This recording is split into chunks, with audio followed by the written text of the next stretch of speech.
What's going on, everybody? Welcome back to the Reyes Reflection Podcast, your hub for different guests with various stories. Make sure you subscribe to the pod, share the show, and follow me on the socials at I'm Nathanael Reyes. Time to talk about those folks that allowed this show to happen. Jocko Fuel, clean fuel without compromise. Mad Rabbit Tattoo Aftercare. Be bold, be you. Use promo code Reyes Reflection at both those sites for a discount on your order. ARAVE cards, completing sets one card at a time. Check out their eBay, Facebook, and their streams on Whatnot to get yourself started on your Pokemon card collection today. And the newest partner, drumroll, SMACKIN Sunflower Seeds. Use the link in my link tree to get a discount on your orders. Now, intro time for my next guest. Let's just say this is the first guest that I've been a little insecure that he might be a little bit better looking than me, all right? He is a Massachusetts native. You may have seen him on WBZ. He has interviewed political figures, covered championship parades. There is an amazing article out featuring him and why he left his dream job, which we will definitely dive into. So without further ado, the handsome Liam Martin, welcome to the pod. Thanks for having me on, man. I appreciate that intro. I don't know if I deserve it, but I'm very happy to get it. Okay. Well, thank you so much for taking time out of your busy day and chatting with me. I know we've been in a little limbo here of trying to figure out, how we can get this work. I hurt my knee about a month ago when we were trying to film this, but I'm glad we were able to make this work. I am too. A lot of back and forth, and I think I had the stomach bug at one point, but we never deviated from the plan. Here we are. No, we finally got it. We made it work. I wish you were wearing your Schmedium cutoff shirt here. I don't know this. You know what this T-shirt is from? Legitimately 1993, from when I was 9 years old visiting Florida with my dad, Lake Worth Pier. I don't know if that's even still a restaurant, but I'm the kind of guy that I don't throw anything out. All of my T-shirts are ragged. This one has rips in it, and that's how I like it. My boxers are that way too. It drives my wife crazy, but it's all about comfort, man. Absolutely. I have a pair of jeans that I've had since maybe I was 13, 14, but they still fit me. They fit just nice, and they feel like sweatpants. I'm right there with you. I keep everything, boxers and stuff. I read something that said you're supposed to throw them out every year, and I think I have a pair of boxers that I've had since, I don't know, maybe my senior year of high school. I don't know, maybe. Did they say why you're supposed to throw them out? I'm curious. I think because of just the fact that they're so close to genitalia and your rear end, and they're constantly bacteria flowing. That's what detergent. That's what detergent is for. It's all good, isn't it? Right? I mean, and there's a bunch of laundry sanitizers and things that you can help clean and kill the bacteria. That's what I thought. And you can do hot water if you really need to. There's a sanitize option in my my washing machine there if I want to. You got to use that. I like that. That's right. That's right. So I want to learn a little bit about you first before we get into your article. You grew up in Cohasset, I think I saw. What was that like for you? Oh, I had a great childhood. Yeah, I grew up on the South Shore of Massachusetts. For any of your listeners who don't know where that is, it was like half an hour to 45 minutes south of Boston, right on the water, and had a great childhood. Went to public school. Was really into sports and did well in school too. Ended up going to Harvard for my undergrad and studied political science. And then it was shortly after college, I decided I wanted to get into journalism. And you went to Northwestern or Northeastern, right? Northwestern. Oh, I was right. Okay. I think Northeastern has a good journalism program too, but Northwestern, it's a 1-year program to get your master's, and it's a really good program with a great reputation. So about a year after graduating from undergrad, I started applying. That was the first journalism school I had applied to. It was kind of like a rolling admission situation. I got in and moved out to Chicago to do that. You went out to Midwest USA. Actually, one of your first network jobs was in Michigan, right? Lansing, Michigan. Did I read that right? Yeah, good old capital of Michigan. Yeah, it's market 114, 115 out of 230 markets. So it's, the business has changed a bit, but for a long time, the path you would take was you would go to school, you would study journalism, and then you would get a job in some tiny market and try to, you know, build up your skills and get better at the job, and then try to go to a medium-sized market and then try to get to the large market. So Lansing, Michigan was my first stop right out of graduate school in 2009. And I was the weekend evening anchor and the weekday reporter at the NBC station there. And I would roll my own teleprompter with my foot. There was a little foot pedal, and you'd roll the teleprompter. I would write almost all my own stuff when I was on the desk. I also would, on the weekends, produce and edit the sportscast in the show. So I would anchor the news and then kind of change positions on the desk and anchor the sportscast as well. And you did your own editing, all that fun stuff.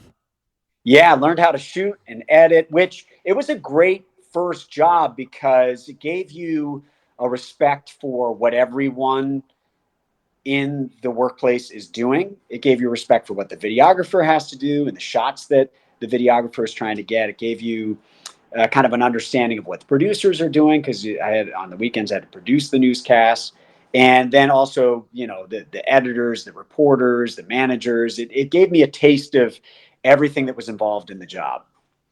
Yeah, it's interesting that you say that, because I find in my experience, right, when you are in those, I don't want to say lower level jobs, but you're building yourself up, sometimes you'll do the like wax on, wax off. You know, you're kind of confused as to why you're doing it, but it helps you with various skills. Like, these are skills that you wouldn't have known had you not gone to a market that size. And if you were just kind of thrown into the wolves into a big market, that might not have been the greatest way to success, if that makes sense. Oh, absolutely. I think I benefited immensely from the 3 years I was in Lansing. When I looked at the end of my 3 years in Lansing, when I look back on the stuff that I was doing at the beginning, I thought to myself, thank God I didn't go to a big market, Yeah. because I would have been terrible, and I would have stood out like a sore thumb. So it really was to my benefit to kind of get my reps Yes. in a market like Lansing, where everyone was, you know, in their early 20s. No one had much experience. And so there was a much more forgiveness from the audience in a smaller market like that. Right. Yeah. Now you're back in Beantown, and you landed various positions here back in Massachusetts, your hometown, closer to family. You did the 2 a.m. process for years, which took a massive toll on you, as you mentioned in the article, which we'll get into. For my visual audience, you'll see I have it printed out. There he is. Look at that picture. That's the guy. But like all things, I'm a firm believer in there's no light without dark. So before we discuss everything that you had to overcome, what were some positives that Liam had? I loved my job in TV news. I did it for 15 years, and the last 3 years were the morning show. But before that, I did evening shows. I was a field reporter for actually most of that career. I became an anchor. Well, it's half and half. I was a field reporter for 7 or 8 years and an anchor for 7 or 8 years. And that job was everything I had hoped it would be when I set out with that dream to get to the desk. I interviewed then Vice President Biden. I covered rallies with President Obama. I covered President Trump's rallies. I met Tiger Woods and Tom Brady, and covered Super Bowl parades, and covered big tragedies. And while that wasn't fun, it was an important part of the job to communicate those events to the public. I was in Newtown when the massacre happened there. I was at the finish line for the Boston Marathon bombings. And it was an incredible privilege to have that kind of front row seat to history as it was happening. I loved the camaraderie of the newsroom. You know, a lot of times during commercial breaks, the audience doesn't realize we're goofing around, and having fun with one another and doing impressions of some of the political leaders that were just on the news that morning, whatever it might be. So I loved the friendships. I loved the environment of the newsroom. It's a very dynamic place. There was very little I didn't like about the job, other than in the last 3 years working on the morning show, waking up at 2 a.m. Yeah. Yeah. Did you ever get publicly recognized? You go in your local supermarkets, Target, did people say, "Hey, you're Liam from the news"? Oh yeah, all the time, all the time. It was funny when I decided to leave, and I was talking to my family about it. I've got 2 kids, and my daughter, who just turned 10, at the time she was 9. I said, I'm thinking about leaving, and she was devastated because she loved when we'd go to the grocery store or go to a restaurant and someone would come up and recognize her dad and want to take a picture and that kind of thing. And she said, "Well, that's not going to happen anymore." I said, "Trust me, this is gonna be much better." Yeah. And my son couldn't have cared less. He was like, "Yeah, I don't. As long as we've got money for toys and food, I don't care."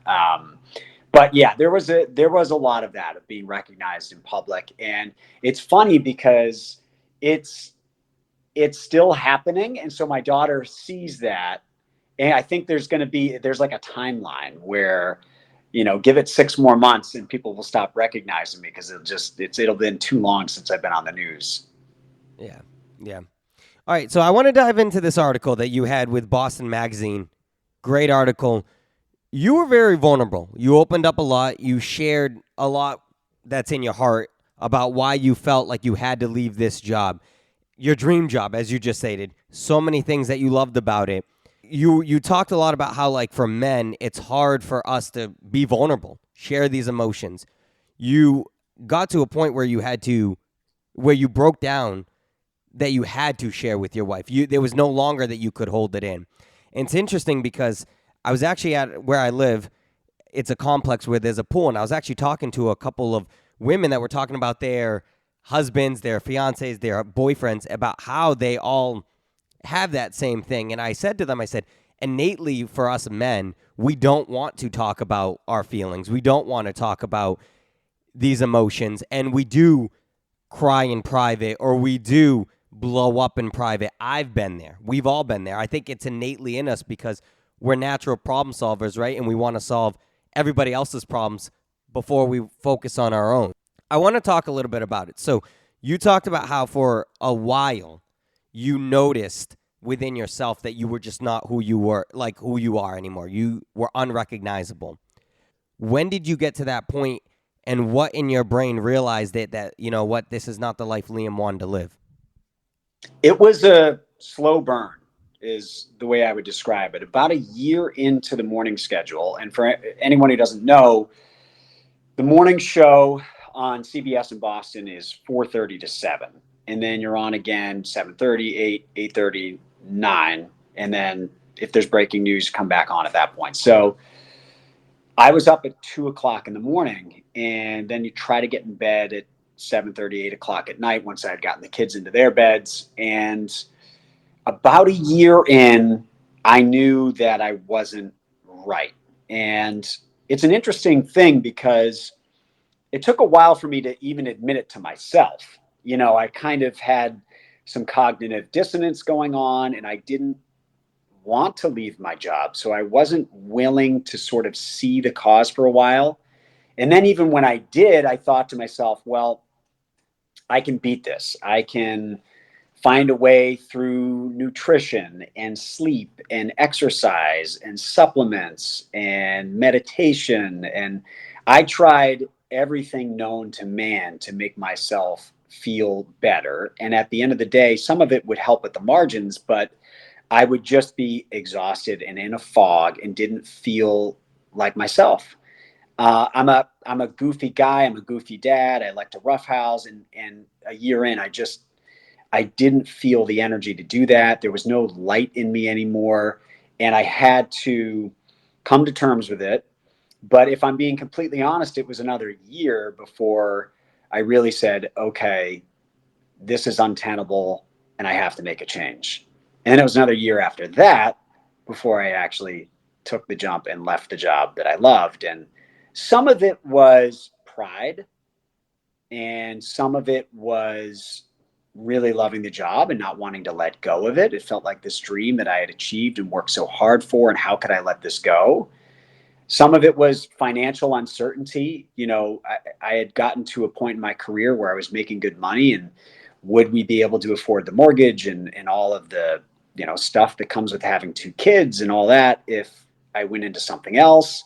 So there were just so many different aspects to it. But it was about a year in when, at least to myself, I was willing to admit, this might not be a long-term thing for me to stay in this. You're a really strong person. I just want to get that off the record because I personally think being, as you mentioned, being vulnerable and sharing is not something that we like to do. It's not. It's not something that most men like to do. And to hear what you went through shows that you have a fighter spirit. Shows that you have that spirit inside of you to keep going and to fight and to think about something greater than yourself. And you were thinking about your children, and you've always done that because even in your article, you talked about how you turned down a CNN job. Huge nationwide opportunity because you saw your daughter crawling in the room and you were like, I'm going to miss because I'm going to be on the road 200 days of the year. So Yeah. it shows that you've always had that mindset. I'm sorry to hear that you had to go through this before you finally realized that it was something.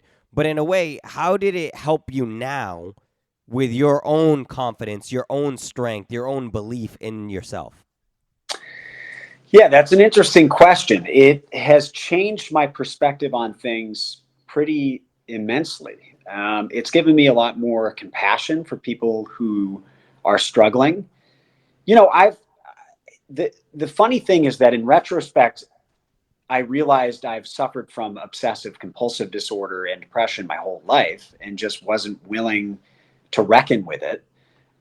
Sometimes that inner strength you describe can be your worst enemy, because what you think is strength is actually weakness and an inability or unwillingness to confront the reality. So, I'd like to say that I recognized what was going on, had an honest conversation with myself, laid it all out there for my wife, and then made a decision based on that. But it was so much more tortured than that. And even once I admitted to myself what was going on, it took me another year before I said anything to my wife. And then it was a good month or two after that before I said anything to my best friend and my brothers and my mom and dad. I suffered in silence because I thought that's the strong thing to do, is to keep this to myself. I don't want to be a burden on anyone else. I think that's a very common thing with men. We don't want to burden anyone because it will make us appear weak, and we should be the person of strength in any relationship and any dynamic. And we really do ourselves a disservice when we take that perspective. And I when I finally did say to my wife, hey, for a good year or so now, I've been in this really dark place, and it's gotten bad enough that I have to tell you, I'm sorry, I have to tell you. And she said, why are you apologizing? And I said, well, I just I don't feel strong. I feel weak in this moment that I'm having to share this with you and ask for help. And I didn't want to have to tell you. And she said, the strongest thing a person can do is to ask for help. And it was kind of this light bulb moment for me of like, yeah, I mean, that does make sense. By sitting here with it on my own and not sharing it, I've kind of become the thing I didn't want to be, which is a burden. Because even if I could hide it really well, I couldn't hide it enough that it wasn't impacting the people around me, Yeah. which was the very thing I was trying to avoid. So yeah, I would like to take credit for being strong and having having all the answers and all that, but it was it's been a journey, and it has, I think, made me a better person after the fact, being able to see that we've all got a struggle, everyone's got something that they're dealing with. Like I said, it's made me feel more compassionate. It's allowed me to kind of be honest with myself about what my own weaknesses are. What are the, when I'm having a bad day with depression, because, it's never over.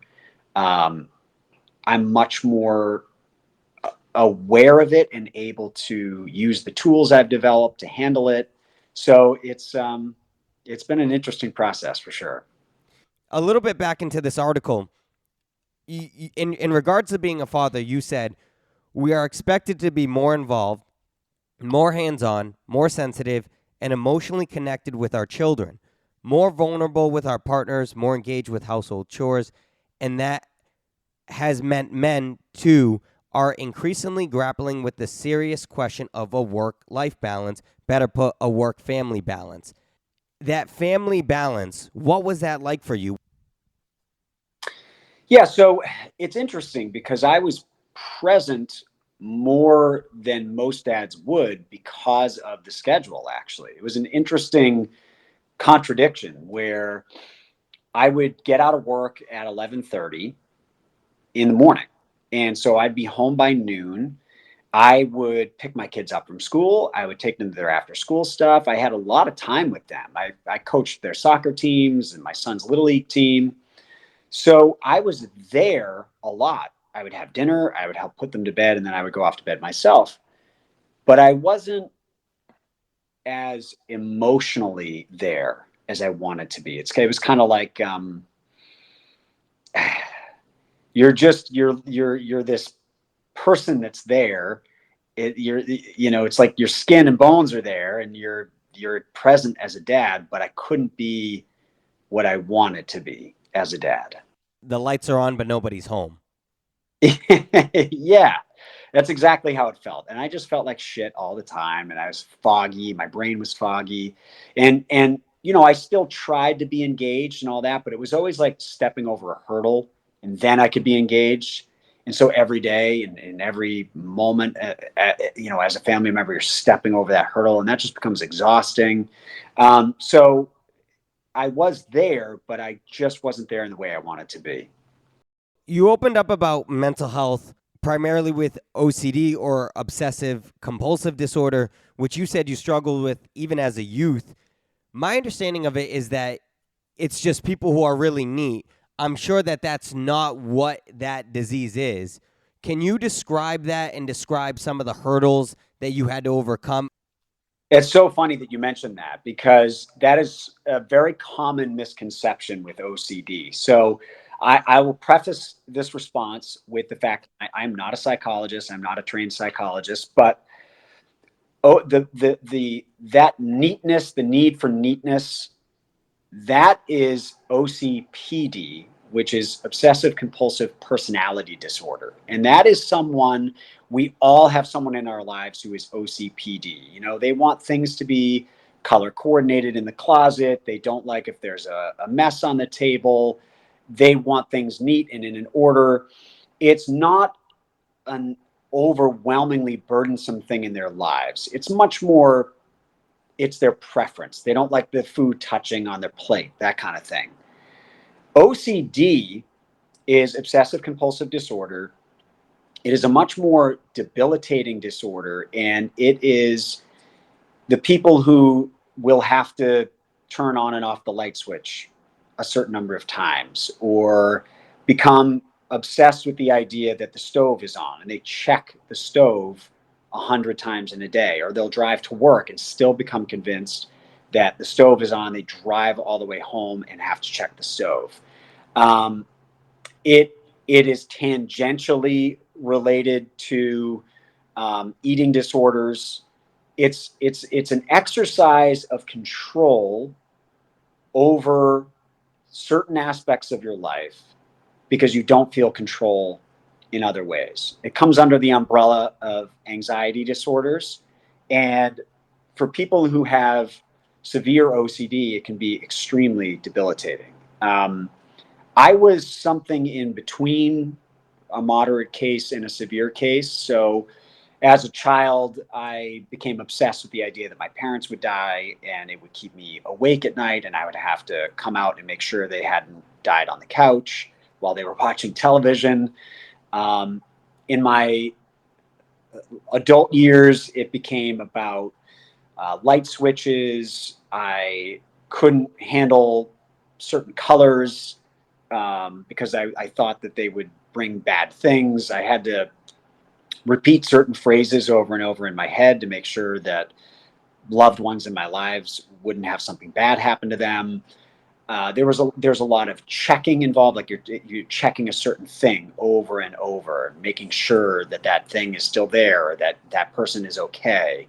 I had when my kids were first born, my OCD sort of centered on, understandably their well-being, but I became obsessed with the idea that they might die from SIDS when they were babies, and which is sudden infant death syndrome. And so I would constantly be going into their cribs and making sure their chest was going up and down to make sure they were breathing. Um, there were periods of my life where it was manageable and not much of a burden on my life. And then there were other times when it became really quite bad. And when I got into that morning schedule and my body was worn down, I became very susceptible to falling into those habits and not having the tools to break myself out of some of those cycles. So my obsessive compulsive disorder that I had largely kept at bay for my adult years really came back in a pretty strong way. And then it was coupled with severe depression. So there were literally times where you would get up, even though you just checked your little ones, and you would go back to bed maybe or watch TV, whatever you're doing, and you would get up again and go check again. Oh, constantly. Yeah, constantly. And then I would go to sleep and then wake up convinced that they were in the bed and that they were suffocating under the sheets. So then I'd wake up, I'd have to pull all the sheets off the bed, my poor wife. And then I would, of course, discover they weren't in the bed, that they were in their crib. But then I'd go to the crib and I'd have to check their breathing and then start that process over again 30 minutes from then. And so, yeah, it was, like I said, in and out. And I found certain tools that could work to keep it at bay, but all of that went away once I was that tired. So many of the tools you use in your life, or the way you can work through certain issues or a certain level of tired to get something done in your life, a lot of that goes away when you don't have quality sleep. Yeah. And so I just fell back on a whole bunch of bad habits. Yeah, I saw something that said you can go 40 days without food and water and still be alive, but you can only go maybe 6 or 7 days without sleeping before it starts to really affect you and even kill some people. So you do need that quality sleep. And even that, right? You're waking up when essentially the whole world is asleep. Yes, there's some people that are awake. And I think I saw in your article you said, don't get me wrong, I know that there's firefighters, EMTs, police officers who have a far more tougher schedule than what I do or what they're dealing with. So you were very respectful of that, but that quality of sleep really, really got to you, and I'm sure it negatively impacted, obviously, your OCD, anxiety, your depression. Oh yeah, you've got that level of exhaustion that if anyone has been a parent, and that first 6 months when you're taking care of the baby and you're just not sleeping normally, and you're getting up in the middle of the night for feedings or because the baby's crying or whatever. And so for those first 6 months, it depends on the baby. Sometimes it's a year, sometimes it's less than that. It's a fog. You've got that new parent brain, but that's what my life was permanently. That's the best way to describe it. Is that you were just moving on autopilot. I feel like I kind of suffer from it, maybe not to a harsh degree of yourself, because when I heard you say something like you always have to count something in your head or whatever the case may be, I find that sometimes I'm trying to think of something that I do, maybe brushing my teeth. I'll get to it where I'm like, oh, my right side is cleaner than my left side, so I have to brush that more. And then I find that I'm counting how many strokes I'm brushing my teeth to make sure that I feel like my teeth are clean. Is that some of OCD as well, or is that a different thing? No, that's on that spectrum. And for sure, if it would become really problematic, or not really problematic, but it would start to be cause for concern if you finish brushing your teeth, you put the toothbrush back, you walk out of the room, and then you go, I'm pretty sure that I only did 5 over here and 6 over here. So I got to go back inside. Let me get the toothpaste back on the toothbrush and get that one more stroke in. Or, you know what? Why don't I just start over and I'll do 6 over here and 6. That's where it becomes a problem, is when it sticks with you. And the only way to relieve the stress is to do the behavior again. So the problem with that is that our brains are wired in such a way to find patterns, and they like consistency. And so what you're starting to do when you respond to that anxiety of, wait, I didn't do the right number of brushes on this side of my mouth versus this, so I'm going to go back and I'm going to do it. Now your brain gets the quick release of that stress, but the next time it comes back, it'll come back stronger. And so that becomes the vicious cycle of OCD, and why people will fall into a situation where it consumes their entire day, and they're just constantly going back and washing their hands or checking the number of times they brushed one side of their mouth versus the other. That is when it becomes debilitating, because you can't go forward with your day until you've done it the exact right way. It wasn't until you said it in that regard that I was like, wow, now I can see how it could really affect somebody's day-to-day, because rather than just brushing your teeth and going, now you're taking the additional 5 minutes to go back, rebrush your teeth, and now it delays everything else in your day. So thank you for educating me on that, because I'm very fortunate where I've never really suffered from depression, never really suffered from anxiety. So when I hear these things, or when I talk to someone who does suffer from these conditions, it's very interesting, because I'm educated in a way that, to me, I'm just like, how can you get yourself out of it, or what can you do to be not better, but better the situation, I guess you could say. So thank you again, because that's just something that I'm ignorant on, to be honest. No, and that's part of the reason I've been open about it, is everyone has their shit. That's one of the things that I've discovered, partly by just getting older. I just turned 40, but also because of going through this experience, is that you realize as you talk with people, everyone's dealing with something. Even if, in your case, you've been lucky that you don't have anxiety or depression, but there's something going on in your life, or something sad has happened to you recently, or things haven't gone the way you wanted, whatever it might be. And everyone is walking around with something. Yep. And, some, of course, much worse than others. Some people go through severe trauma, and I recognize that I am blessed in so many ways. But the number one thing that helped me as I was going through this experience was talking with other people, or even just listening to other people who were going through something similar. It made me feel less alone. It made me feel less like a freak, for lack of a better word. And so I decided, that I wasn't going to hide it anymore. And that if someone had a question, I would answer it as honestly as possible, because it sort of feels like paying it forward to the people who were talking openly about it while I was going through it, and gave me that little bit of relief. Maybe there's someone listening that goes, yeah, that's my experience, or something similar. And thank God I'm not the only one. Right. There's strength in numbers, for sure. So I have a couple more questions for you, and then we'll do burning questions and wrap up, because I know you're on a time constraint, and I want to be respectful of that. So in a recent interview, you said women create tribes while guys don't. Our text chains are memes and making fun of each other, and we don't let people in. I personally couldn't agree more. That's exactly how I am with my friends. We're constantly sending memes, ragging on each other, making fun of each other. Is that a viewpoint you wish could change in men?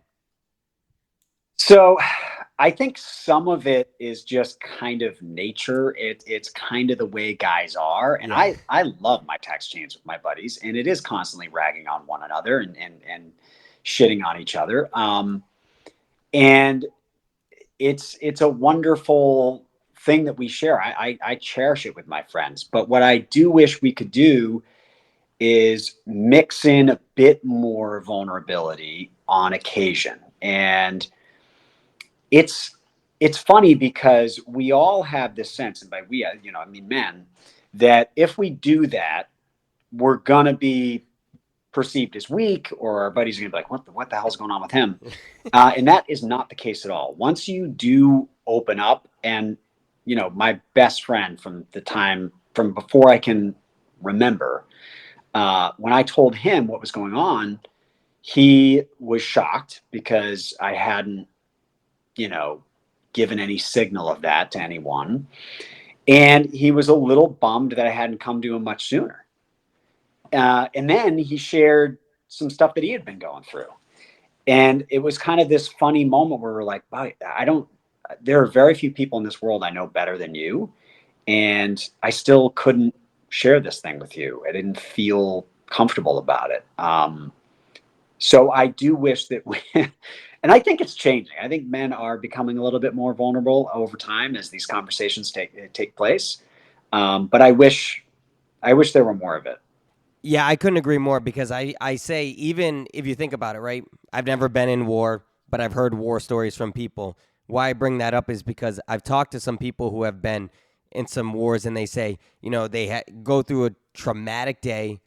It's obviously gruesome, but when they're at the campfire that night, they're just laughing with their buddies. And I think it's just something innately in men. We always like to have that fun and maybe not take things too seriously or try to suppress by jokes, I guess you could say. So I'm right there with you because I'm the same way. My best friend and I, we laugh because we'll make jokes saying like, man, how many federal agents you think are looking at our phones right now and being like, there's something wrong with these guys, because jokingly saying that people are looking in our conversations. But it's true. We laugh. We always make jokes, but it is hard to take that hurdle. But once you take that step of faith of I'm going to open up, it's almost like a domino effect, because you'll realize that a bunch of people will open up at the same time once that one person does. So I'm glad that you were brave enough to take that step, because that's something I still struggle with. Maybe as I get older, it's something that I won't be as insecure about, I guess you could say, but it is something that I do need to work on as well, because I don't openly share my feelings as well. So once again, thank you so much for sharing that. So present day, what are you working on now that you've left anchoring? So I started a company. We do public relations, marketing, advertising, video storytelling, social media. And it's using the skills that I gained as a TV journalist, and then applying them to businesses who might need help telling their story. So it's great because it's been, number one, I'm not waking up at 2 o'clock in the morning anymore and worried about ratings and all that stuff.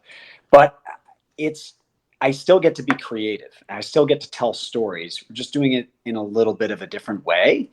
And on the other side of it, it's been fascinating to learn how to start a business. I have never thought of myself as an entrepreneur. I make a much better employee than an employer, I think. But learning all of that and trying to keep pace with it and figure out how to grow the company and how to deal with client relations things that pop up has been truly, truly fascinating. And I've loved this transition. The future is bright, but it's also scary, but I'm glad that you were able to take that step within yourself. Again, I think the constant theme here is that you just have been always brave. I know you may not see that within yourself, or that there are low moments where you didn't see that, but I see it in you, because you're right. Taking that entrepreneurial step, you're going to fail a lot. There's going to be a lot of mistakes, but I think that's all the beauty of growing and learning in life. So kudos to you, my friend. Let's end with some burning questions while we wrap up then, all right? Sounds good. All right. Do you think that you have the capability of running a marathon right now? No. No? And I'll tell you, I have zero interest in running a marathon. I think it's probably kind of bad for your body. Right? I was just talking about that with friends at our community pool about how, like, I don't see the joy in it. I think maybe if it was an emergency, I could. But for me, I'm like, I don't know if I want to just run 26 miles. I'll run one or two and feel good about myself. I think I'll stick to that. I've stood at the finish line of the Boston Marathon watching the average people coming across. I watched the the elite come across too. And then you watch the average people come across and their knees are shattered and their hips are destroyed. And it takes them months and months to recover. And then years down the line, they've got knee and hip problems from running distance. I don't think humans were designed to do this. The marathon is named for, I believe it was a Greek soldier who ran 2 marathon to warn of the Spartans coming or something. Yes. I'm going to get the details wrong. He ran, it was more than 26 miles. It was something like 40 miles. And he ran it over the span of a day. And when he got there, he warned them the Spartans are coming, and then he died. So the original marathon runner, he died at the end of it. So that tells you everything you need to know about running a marathon. What conspiracy theory do you most believe in? Wow. That there's something more to the JFK assassination than Lee Harvey Oswald. I don't subscribe to a particular theory on that, but there's just way too much smoke there for it to be just Lee Harvey Oswald in the tower with the one gun. Okay, I love that. All right, we're going to play Family Feud, all right? You know that game? We're going to do the last round, all right? So I'm going to give you a question, and you're just going to go ahead and say the first answer. We'll give like 3 to 5 seconds of trying to say an answer, all right? Okay. Name a reason why people would change their name.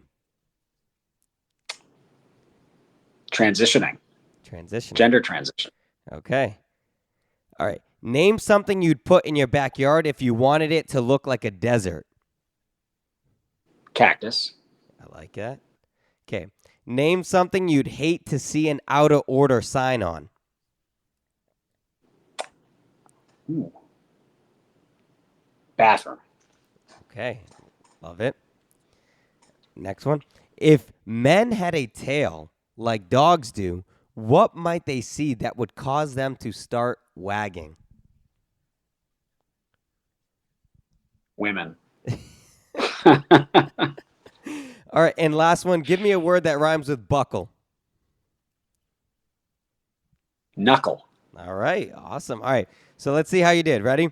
So name a reason why people might change their last name. You said transitioning. That's actually the 5th answer with only 5 points, but you got something. Snuck in there. Nice. The number 1 answer was getting married. Okay. Yeah, that makes sense. Name something you'd put in your backyard if you wanted it to look like a desert. You said cactus. That's 39 points. We're going to try to get to 150. I think that's good. So right now you're at 44 points. Name something you'd hate to see an out of order sign on. You said bathroom. That's the number 1 answer at 74. So there you go. Look at that. That was a big one. If men had a tail like dogs do, what might they see that would cause it to start wagging? You said girls. Babes and girls was the number 1 answer at 76. So you already exceeded your target. And then give me a word that rhymes with buckle. You said knuckle. That's the number 1 answer. So you rocked it, my friend. You killed it. That was awesome. That's that Harvard education right there. That's right. That's right. Harvard, baby. Harvard. Plug yourself in. How can the people find you, listen to you, follow you, all that stuff? Yeah, you can find me at Liam WBZ. That's on Instagram. And then our company is Newsmaker Marketing, also on Instagram. You can check us out at newsmakermarketing.com as well and learn all about us. Awesome. Well, Liam, thank you so much for taking time out of your day, joining me on the episode of the Reyes Reflection Podcast. You're now sworn in as a friend of the show. I've just knighted you. This is my process. There you go. You're in. I am honored. Thank you, Nathanael. This was a ton of fun. Awesome. Thank you. Well, we are done for this episode of the Reyes Reflection. Follow the show, share the show, follow me on the socials at I'm Nathanael Reyes, and check out our wonderful sponsors, ARAVE Cards, Jocko Fuel, SMACKIN Sunflower Seeds, and Mad Rabbit. And as always, may you live, may you love, and may you thrive. I'm Oprah as a dude, and I love you all.